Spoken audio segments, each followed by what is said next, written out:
오늘은 달러 이야기의 홍익희 교수님을 다시 초대해서요. 안녕하세요. 예, 안녕하세요. 네, 이번에는 우리 아무래도 금융이 아무래도 요새 화제가 되고 있는 상황이니까 네. 헤지 펀드에 대해서 좀 알아보는 그런 시간을 가졌으면 합니다. 그러시죠. 네, 네. 그래서 그 가운데서도 저도 이번에 교수님께 사석에서 들은 얘기인데 30년간 연평균 수익률이 66%나 되는 펀드가 있다라는 말씀을 듣고 깜짝 놀랐거든요. 그래서 오늘 첫 번째 시간에는 그 펀드가 어떤 펀드인지에 대해서 한번 좀 소개를 해주시는 그런 시간을 가져보죠. 예, 그 펀드는 다름 아니고 하버드 대학 교수 출신인 제임스 사이먼스가 운영하는 메달리온 펀드입니다. 메달리온 펀드의 30년 동안 연평균 수익률이 66%에 달했는데요. 아주 경이적인 숫자죠.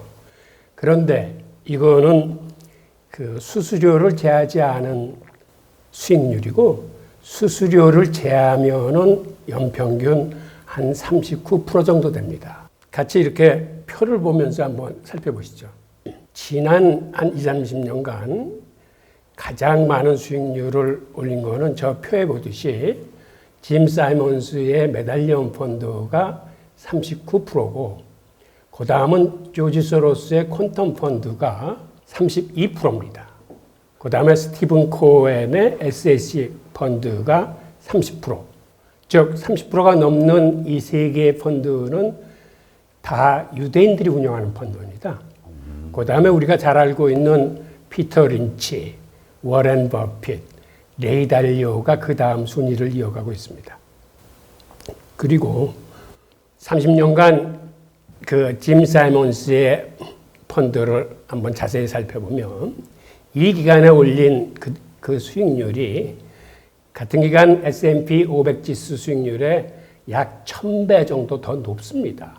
그 다음에 우리가 잘 아는 워렌 버핏의 버크셔 해스웨이 수익률의 한 200배 정도 되는 거고요. 즉 30년간 약 33,000배의 수익을 올렸는데 여기서 수수료를 제하더라도 약 2만 배 정도 올렸습니다. 그 얘기는 1988년도 펀드가 설립될 당시에 $1,000를 투자한 사람이라면 지금 약 2천만 달러 정도의 수익을 올릴 셈입니다. 우리가 짐 사이먼스에 대해서 좀 더 자세히 알아보면 그의 개인 재산이 지금 한 216억 달러로 미국의 21번째 부자고요. 그 다음에 그가 운영하는 르네상스 테크놀로지 전체 운영 금액은 약 850억 달러 정도 됩니다. 그 중에서 메달리온 펀드는 이 금액에 제한을 두는데 100억 달러 한도 내에서만 운영을 하고 있습니다. 그 이유는 금액이 너무 크면 시장에 너무 큰 충격을 줄 뿐만 아니라 수익률도 높이는데 한계가 있기 때문입니다. 그래서 메달리온 펀드는 그간 벌어들인 돈을 회원들한테 나눠줬는데 그간 나눠준 배분한 수익만 해도 1,045억 달러 정도 되고요. 그리고 그는 이 메달리온 펀드를 1993년부터는 다른 사람의 가입을 받지 않고 자기들 임직원에 한정했습니다. 지금 르네상스 테크놀로지 직원이 한 300명 정도 되니까 이걸 임직원 한 명당으로 나누면 어느 정도 될까요? 그 금액이 무려 3억 5천만 달러입니다. 그러니까 르네상스 테크놀로지 직원은 평균 한 3억 5천만 달러 정도의 재산을 갖고 있는 거죠. 근데 재밌는 건 짐 사이먼스가 이 펀드를 만든 목적이 있어요. 그 목적은 짐 사이먼스는 어떻게 보면 천재적인 투자가라기보다는 천재적인 경영가라고 보는 게 맞습니다. 왜 그러냐면 이 펀드를 직원들의 펀드로 한정하면서 직원들이 이 펀드의 재산을 증식하기 위해서 가능한 그들이 갖고 있는 수학적인 모델이나 투자에 관계되는 것들에 대해서 성과를 높이기 위해서 굉장히 연구하고 몰입하게 만들었습니다. 즉, 이 펀드의 운영 수익이 좋으면 그게 그대로 직원들의 재산 증식과 직결이 되니까 아주 좋은 동기부여를 한 셈이죠. 게다가 이 펀드에서 수익이 좋은 모델이 만들어지면 그걸 르네상스가 가지고 있는 다른 펀드에 운영할 수 있기 때문에 어떤 면에서는 이게 꼴 먹고 알 먹는 그러한 그 운영 방식이 되고, 또 하나는 르네상스 테크놀로지는 영업 기밀을 최고의 번호로 다루고 있는데, 그러니까 설사 직원들이 회사를 그만둬도 그 영업 비밀을 외부에 누설하지 않도록, 즉 이 펀드에 있는 자기 재산을 보호하기 위해서라도 그들이 자기가 재직 중에 취득한 기밀을 바깥에 이제 누설하지 않도록 이 펀드를 그 직원들에 한정시켜서 만든 거죠. 그런데 이 펀드를 중심으로 그 짐 사이먼스의 그 사고방식을 한번 들여다보면, 짐 사이먼스는 직원을 채용할 때 있어서 금융 경력자를 뽑지 않습니다. 그 이유는 금융 경력자들은 알게 모르게 자기의 경험이나 어떤 감이나 직관에 의해서 투자하려는 성향이 강하기 때문에 퀀트 투자에 있어서는 순수하게 수학적인 방법, 곧 확률 이론이나 통계에 의해서 계량에 의해서 모든 걸 판단해야 되는데, 거기에 개인적인 감이나 직관이 이렇게 끼어드는 것을 막기 위한 방편으로 보이고요. 또 하나는 그러다 보니까 주로 수학자, 과학자, 물리학자, 기상학자, 천문학자 이러한 사람들을 주로 직원으로 뽑습니다. 그래서 테크놀로지 이 회사에는 직원이 300명인데 대부분이 과학자 출신이고 그중에 박사급만 한 100명 정도 돼요. 그런데 이렇게 이공계 박사분들이 기본적인 성향이 홀로 연구실에서 연구하는 데 익숙해져 있다 보니까 서로 간에 협업이나 공유가 일어나기가 좀 힘든 상황이에요. 그거를 갖다가 이 제임스 사이먼스는 그들 간의 협업과 정보의 공유를 이끌어내기 위해서 이러한 펀드를 만들므로써 그 펀드를 성공시키기 위해서 이 사람들이 정기적으로 만나서 토론하고 학습하고 그를 통해서 협업하고 공유하는 어떤 회사 문화를 만들어냅니다. 이런 의미에서 아주 훌륭한 경영자를 볼 수 있고요.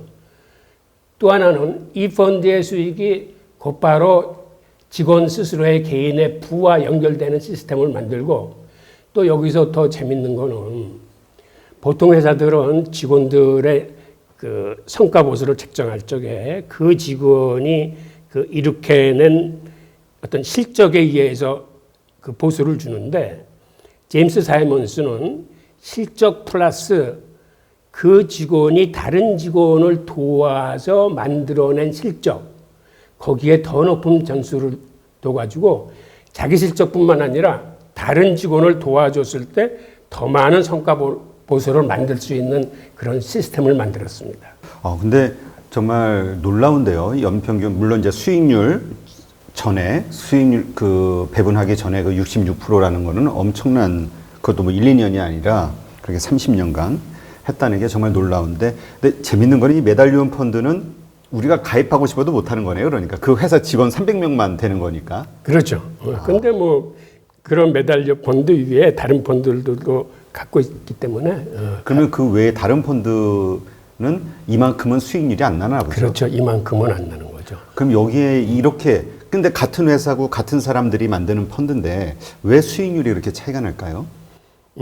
제가 사실 그런 어려운 질문은 받지 않는데 우선은 근본적으로 돈이 액수가 너무 많으면은 그렇게 생각보다는 수익률이 높게 나오지 않습니다. 그 이유는 세계 지금 최대 펀드를 이끌고 있는 그 레이 달리오 같은 경우는 전체 총 운용 금액이 한 1,600억 달러 정도 되거든요. 아주 탁월한 그 매니저예요. 그럼에도 거기는 연평균 수익률이 한 12% 정도 되는데 그거를 낮다고 생각하는 사람은 없습니다. 근데 테크놀로지 여기도 봐도 우선 이 메달리언 펀드에서 성공한 모델은 다른 펀드가 가져갑니다. 근데 다른 펀드가 가져가는데 다른 펀드도 한 750억 달러 돼서 우선 규모가 커요. 그러니까 이렇게 규모가 크면 어떤 데 투자를 하면 거기에 충격이 금방 갑니다. 그래서 사실은 너무 크지 않은 돈으로 운용을 해야 수익률은 높아지는 건데 이렇게 펀드에 돈이 많아지는 거 하나, 그 다음에 다른 펀드들은 일종의 시험, 트라이얼 투자 같은 걸 하는데 메달리언 펀드만큼은 아주 검증된 최고의 수익 모델을 하는 거죠. 그러니까 서로 이제 상호 보완은 하지만 그래도 편차가 이제 생기는 거죠. 예. 네. 그러니까 지금 이거는 우리 일반적인 헤지 펀드, 그러니까 사람에 의해서 하는 것보다는 그 인공지능이라든가 이런 AI에 네, 의해서 예. 하는 이제 퀀텀 펀드잖아요. 예. 그렇기 때문에 일하는 직원들도 보통 펀드 매니저보다는 뭐 아까 말씀하신 대로 공학자가 많다는 건가요? 그렇죠. 여기는 대부분 공학자들을 뽑아요. 그러니까 이제 시스템 투자를 하는 거군요. 예. 그러면 이 짐 사이먼스라는 이분은 제임스 사이먼스네요. 예, 제임스인데 짐이라고 불러요. 네. 제임스 사이먼스는 어떤 사람인가요? 예, 제임스 사이먼스는요. 이 양반은 기본적으로 천재 수학자예요. 그래서 아주 그 어린 나이부터 수학에 대한 어떠한 방향을 정했는데 수학에 대한 방향을 정할 때 과정이 또 아름답습니다. 그러니까 유대인들은 13살이 넘으면 성인식을 치르고 자기 용돈을 자기가 봅니다. 그래서 제임스 사이먼스도 잘 자랐지만 동네 큰 마트에 가서 이제 아르바이트를 했어요. 네. 근데 처음 맡은 일이 스톡보이 했었는데 스톡보이란 뭐냐면 창고 재고 관리를 하면서 물건이 비면 빨리빨리 채워놓고 가게에서 요청하는 물건이 있으면 빨리 창고에 가서 찾아다 주고 해야 되는데 이 친구가 이걸 잘 못하는 거예요. 그 못하는 이유가 창고에 물건들이 너무 뒤죽박죽 논리 없이 이렇게 진열이 돼 있으니까는 잘 찾아내지는 못하는 거예요. 그러니까 이 친구는 근본적으로 머리 회로가 논리적으로 돼 있기 때문에 재고 관리도 뭔가 논리를 찾아서 해야 되는데 그 논리가 뒤죽박죽이니까 정말 일을 못하는 거예요. 그러니까는 주인이 보다 못해 마루 청소를 시킵니다. 바닥 청소를 시켜요. 무능한 거네요. 네. 그래서 결국은 이제 한 달 일하고 잘려요. 그래서 주인이 물어봐. 너 앞으로 네가 하고 싶은 일이 뭐냐? 그러니까 이때 사이먼스가 무슨 얘기를 하냐면 저는 수학 공부를 해서 MIT를 들어가겠습니다 해요. 그때 이제 주인 부부가 속으로 막 웃어요. 저런 친구가 어떻게 MIT를 가겠다고 그래? 그런데 실제로 이 친구는 17살에 MIT에 조기 입학을 합니다. 네. 그리고 학부 과정을 3년 만에 끝내서 20살에 끝내요. 그리고 MIT 대학원에 입학을 했는데 한 1년 배우다 보니까 버클리에서 위상수학을 하는 천신선이라는 학자가 있다는 얘기를 듣고 버클리로 대학원을 옮깁니다. 근데 이제 장학금을 받고 옮기는데 막상 가보니까 그 당시 천신선은 그 안식년이라 없었어요. 그리고 엉뚱하게 일찍 결혼을 해요. 가자 21살에 이제 결혼을 하는데 그때 이제 결혼 축의금으로 들어온 돈을 가지고 처음으로 투자를 시작합니다. 메릴 린치에 가서 거기 직원한테 종목 추천을 해달라고 그래서 2종목을 사요. 근데 한두 달 가지고 있어도 이 가격이 별로 변동이 없으니까 재미가 없는 거야. 그래서 다시 그 메릴 린치 직원을 찾아가서 이거 재미가 없으니까 뭔가 역동적인 걸로 갈아타자 추천해달라고 그러니까 대두 원자재를 추천을 해줍니다. 그래서 대두를 갖고 있어 보니까 정말 이건 역동성이 심한 거예요. 한두 달도 안 돼서 막 40% 폭등하기도 하고 또 가격이 떨어지기도 하고 그러니까 이거를 신기하게 본 사이먼스는 그 다음에는 샌프란시스코 그 시장에 새벽마다 나갑니다. 그래서 대두 가격이 어떻게 움직이는지 그걸 새벽마다 가서 관찰하기 시작해요.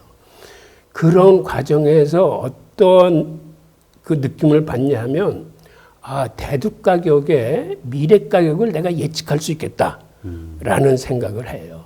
이제 이게 가장 처음에 이제 발을 디디게 되는 건데 그 다음에 그 박사과정도 3년 만에 끝내버립니다. 남들 5년 해도 안 되는 걸 3년 만에 끝내고 이제 MIT 강사로 들어가는데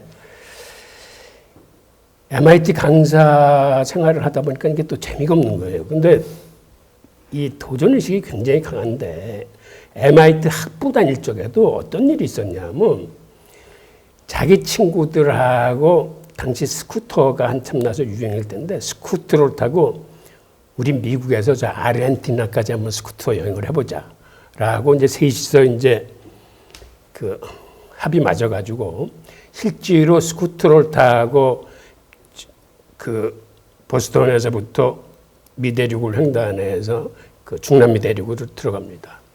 근데 아르헨티나까지는 못 갔고 보고타까지 갔는데 그게 7주 걸렸어요. 근데 그게 굉장히 위험한 길을 많이 거쳐야 되기 때문에 사실 이때 죽을 뻔했어요.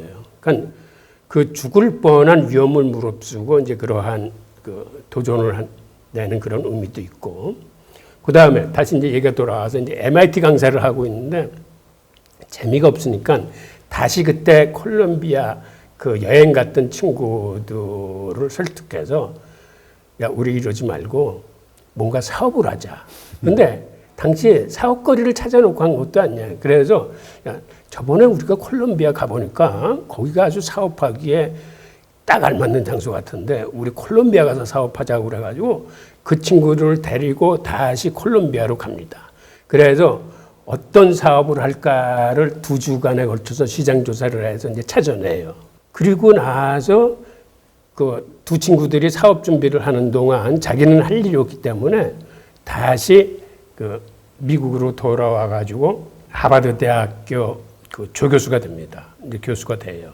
그리고 콜롬비아에 있는 친구들은 사업을 성공시켜. 그 다음에 성공시키고 난 다음에 그 회사를 팔고 그 나온 이익금을 오히려 이번에는 제임스 사이먼스한테 맡깁니다. 네가 이 돈을 한번 불려봐. 그러니까 제임스 사이먼스는 나름대로 큰 돈을 받아가지고 또 자기는 특별히 아는 게 없으니까 그 수학자 친구였던 찰리가 그 원자재 선물 거래를 하고 줬어요. 그 친구한테 맡깁니다. 네가 이 돈 좀 한번 불려봐. 그런데 이 친구가 그거를 10개월 만에 13배로 불리는 거예요. 와, 엄청나네요. 네. 그래서 수수료 띄워주고도 10배가 불어났어요. 그래서 이때 제임스 사이먼스는 경제적인 자유를 획득합니다. 그러니까 돈은 사실은 더 이상 벌지 않아도 돼.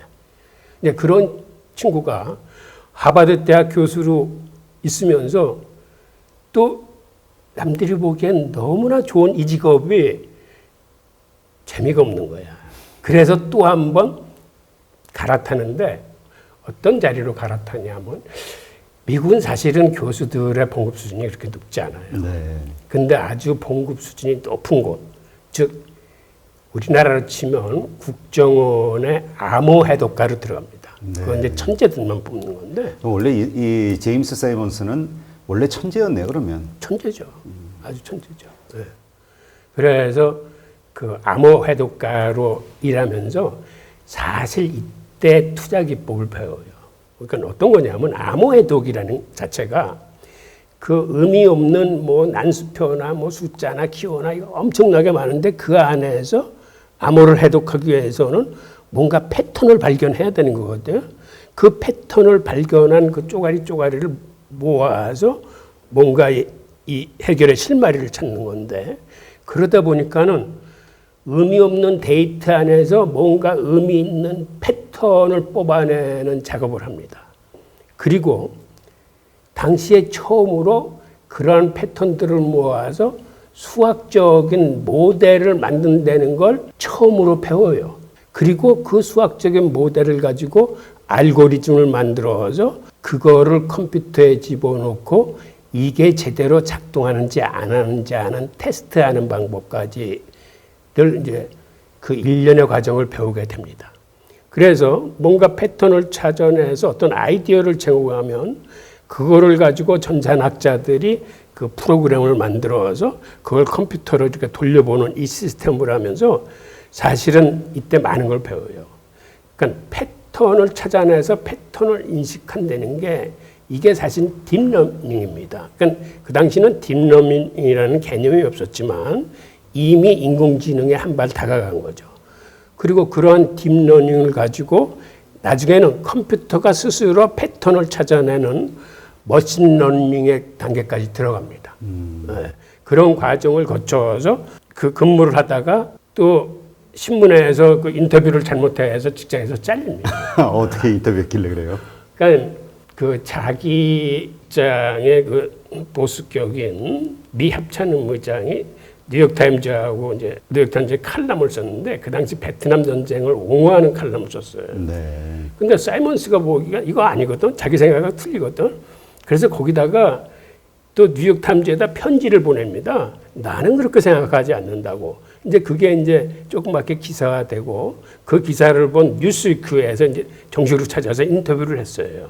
당신은 베트남 전쟁에 반대하는데 의견이 뭐냐. 그래서 자기 의견을 솔직히 그 얘기를 했는데 그게 그 국정원의 기본 방향은 비밀보호나 뭐 이런 거 틀리는 거죠. 그래서 이제 거기서 잘려요. 근데 이런 천재한테는 이렇게 잘리는 게 큰 기회가 오는 거죠.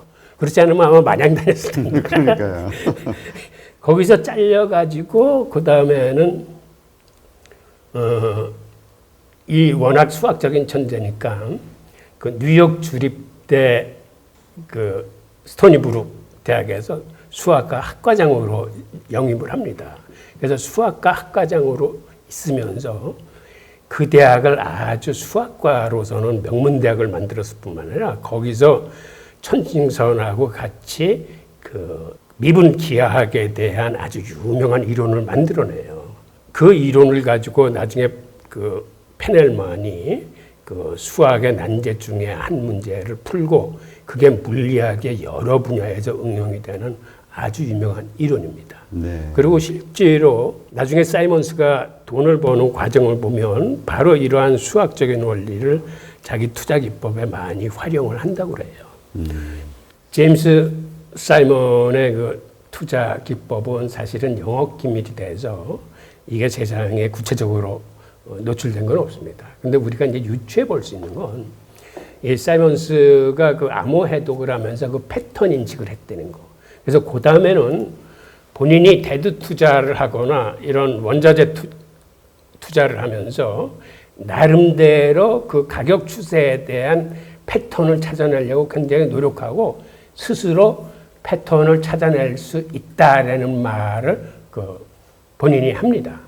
그래서 그 추세를 쫓아가서 이제 투자를 한다거나 역추세 투자 같은 이거를 직관이나 감으로 할 적에는 굉장히 리스크가 크지만 이거를 어떤 통계적인 확률이나 수학적 기법으로 접근하면은 그 리스크를 많이 줄일 수 있다라고 이제 본인이 생각하고 실제로 그러한 이제 모델을 만들어 나가는 거죠. 그런데 재밌는 게 이런 천재쯤 되면 굉장히 그러한 그 확률이 높을 거라고 생각하는데 사실은 그렇지 않았어요. 그러니까 처음에 사이먼스가 만든 모델의 승률이 50.75%뿐이 안 됐습니다. 그러니까 100번 투자하면 51번 맞추기도 힘든 거예요. 50.75%니까. 수익률이 50%라는 게 아니라 네, 승률. 승률이 네, 맞출 수 있는 승률이 50.75%였어요.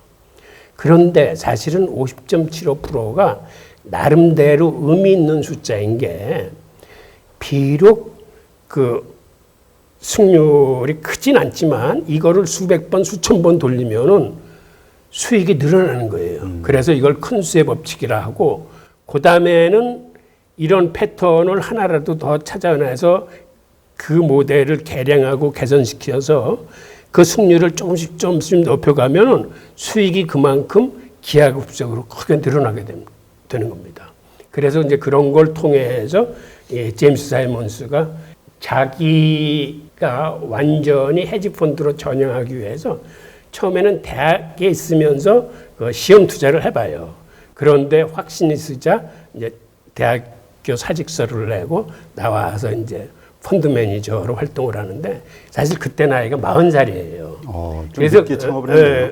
사실은 금융인의 나이로서는 이제는 은퇴를 고려해 볼 나이인데 그때 본인이 이제 창업에 뛰어든 겁니다. 네. 예, 그래서 이제 테크놀로지 펀드를 만드는데 그러한 펀드로서 이제 짐 사이먼스는 그 퀀트 투자자의 길로 들어서게 됩니다. 네, 그렇군요.